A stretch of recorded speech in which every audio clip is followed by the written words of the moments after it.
Hello and welcome. Today I will be showing you how to cook chicken breast in two different ways. One is deep fried and the other is oven baked. I've been cooking casually for years and this is the dish that I've made the most, so I wanted to show everyone how I prepare it. Am I saying that this is the definitive guide to cooking chicken? No. I am an amateur's amateur. Anyone is capable of cooking, and I hope to prove that today. You want to start by paring down the chicken slightly to help it cook evenly. The chicken breast has a thick end and a thin end, and by removing those you'll have only the center. How do you make it so the center is able to cook evenly? We have a regular chicken breast now, but I want to show you two other ways to prepare the breast. For certain thicker breasts you'll want to cut it, and you should either cut it lengthwise or widthwise. Just make sure to. Once you have all your meat prepared, it's time to make the critical choice, deep fried or oven baked. Don't forget to put on your apron and roll up your sleeves. Yes, this is made from the same stuff that they make circus tents out of. It should also go without saying that a thorough hand washing follows any handling of chicken. You could contract salmonella that way and that's no good, so please, wash your hands. I'll start with how to deep fry, and for that you need a marinade to prepare your chicken. Almost every recipe for a chicken marinade calls for buttermilk, but shockingly, I don't have casual buttermilk. While not the perfect solution, this problem can be solved by mixing milk with... Please follow me. By mixing 1 cup of milk to 1 tablespoon of vinegar, you can curdle the milk slightly and get the same consistency as buttermilk. Again, I'm only doing this because I have no buttermilk. If you can replicate the recipe, please use buttermilk. We're adding 2 cups of our evil brew to a plastic baggie, and now we need what our chicken is going to absorb. For that, I'm crushing 1 piece of garlic and chopping finely, while also dicing an onion. For those that don't know how to dice an onion, first you need to cut the onion down the middle before cutting into sections, but stopping just short of cutting all the way through. Then slice horizontally through the center before cutting again at the opposite angle that you originally sliced at. And now to take a sharp detour into something that will make people wonder if I've gone loony, we're going to add the peel of an orange and a bit of lime juice. You're probably wondering why I'm spitting in God's eye and adding fruit to chicken, but that's because it adds a flavor you can't typically get with spices. It gives the chicken an acidity since we're using some of the more acidic fruits, and will bring out more flavor. Just like the buttermilk, please use fresh limes if you can. After you have something that looks like a pregnancy craving mixed with frog's blood, you're going to add 3 eggs, because why not? No, but really, adding the eggs here will actually allow the end game of making this chicken to go much smoother. After you plop your chicken inside the bag, place it into a refrigerator for at least 4 hours, but preferably overnight. Now we're going to move on to the other side of this yin-yang, oven-baked chicken.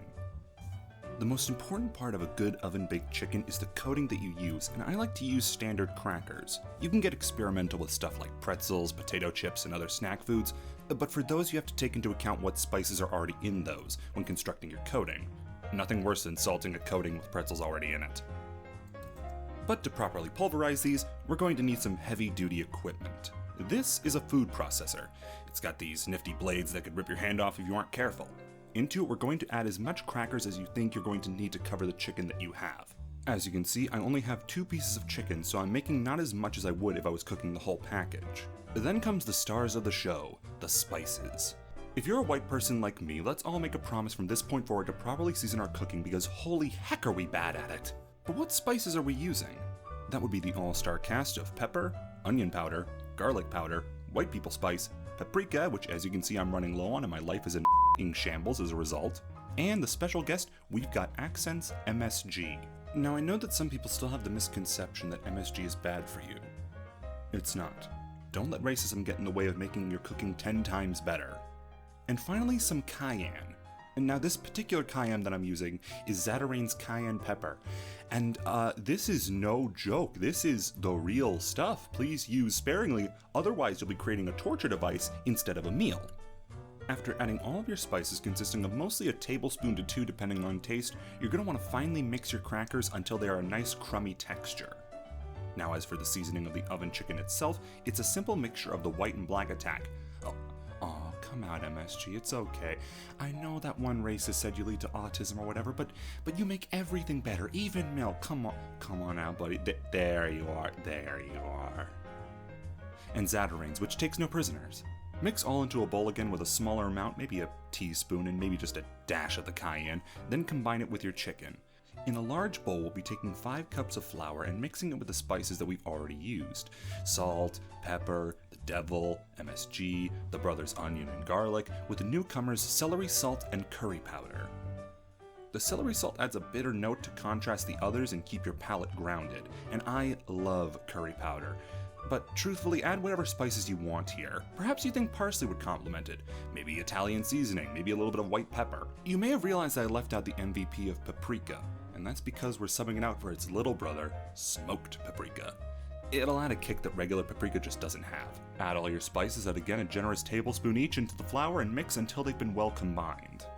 Set that aside since we're going to be working on the bonus recipe for this video, and that's the fries. Chicken without fries is like an angel without its wings, and at that point you've just got a guy in a dress. So I'm going to show you how to properly cut a potato into fries.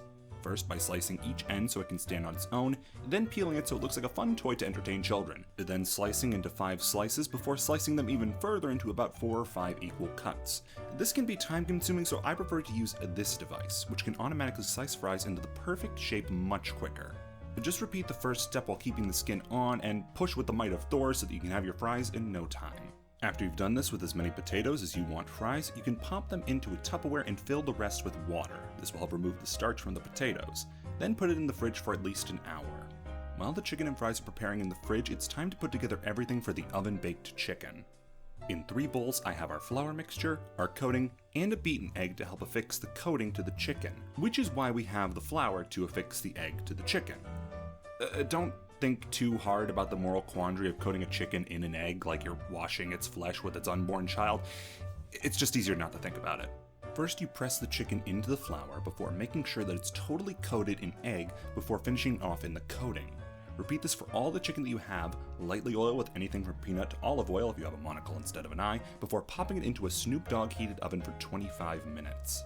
Now that the oven chicken is handled for now, it's time to move on to the important part. Here I have an electric skillet. While a deep fryer would have worked better for what I'm doing, I don't have one, so the skillet is my best option. The skillet allows us to keep the oil that we'll be using at a consistent temperature, since we set the temperature instead of on an oven when we would be setting it to the temperature of 3. But what oil will we be using? I'll be using vegetable oil, since it's the most basic oil and as such gives you the best indication on if you've done everything else right. Into a 400-degree heavily oiled skillet go your fries, and this is going to be a test of patience since you're going to constantly be wondering if they're done. For me, it took about 7 minutes, but depending on how long you waited for the preheat and how thick your fries are, it could take more or less time, but 7 minutes is how long it took for me. While you wait, I'm going to show you an at-home hack to keep things clean. Take a paper bag from any old grocery store and cut off one of the sides. Lay that out on a baking sheet, and when you take your fries out of the oil, it will absorb it so you're not dripping everywhere. Ooh, followed up with 2 laws. Those are some nice looking French fries. And now comes the final great challenge of this process. Take your chicken out of the fridge and put on your food safe gloves. I don't have food safe gloves, so we're going in raw. Place that into the flour and make sure to push down. Put some flour on top of the chicken, then push that in as well. You want to pack on as much flour into the chicken as possible so it sticks and crisps up nicely. Place it into the same oil you cooked the fries in, and this is an important safety note. When placing chicken into hot oil, always make sure to lay it away from you. That way any splashback that occurs won't come splashing onto your fragile body. Instead of waiting a set amount of time, wait until the internal temperature reaches about 160, since the carryover heat will cook it to the approximate safe 165 degrees. If you don't have a meat thermometer, wait until the outside is a crispy brown, then cut into it to see if you still see pink. As you can see, they came out beautifully, just like the archetypal fried chicken we all know, compared to the oven-cooked chicken which just came out. Finally is the plating, where we're taking one each of the deep-fried and oven-baked chicken, as well as a helping of fries, and enjoying. Now, the deep-fried chicken definitely took on a lot of the flavors of the garlic and the onion we marinated it in, but I was sad to find that not a lot of the acidity was carried over from the fruit. But the outside was beautifully cooked and had a lot of great crunch to it. The oven-baked chicken was a lot more flavorful thanks to the direct spices included, and the crumb coating was very well seasoned. Ultimately, what you choose to cook comes down to what you value. If you want to savor the process and have a very, very juicy piece of chicken, which lacks a little bit in flavor, go deep fried. If you want a quick, more healthy alternative with lots of flavor but very little in the way of texture, go oven baked. What I can say for certain is that with a little salt, these fries are restaurant quality. The vegetable oil was a great choice, and they're probably what came out the best with the least amount of issues. Hope you've enjoyed this cooking tutorial. Make sure to like, comment, and subscribe, and comment below what you'd like to see me cook next time, which I guess would be like next April 1st. This has been Bumbles McFumbles, and I'll see you next time.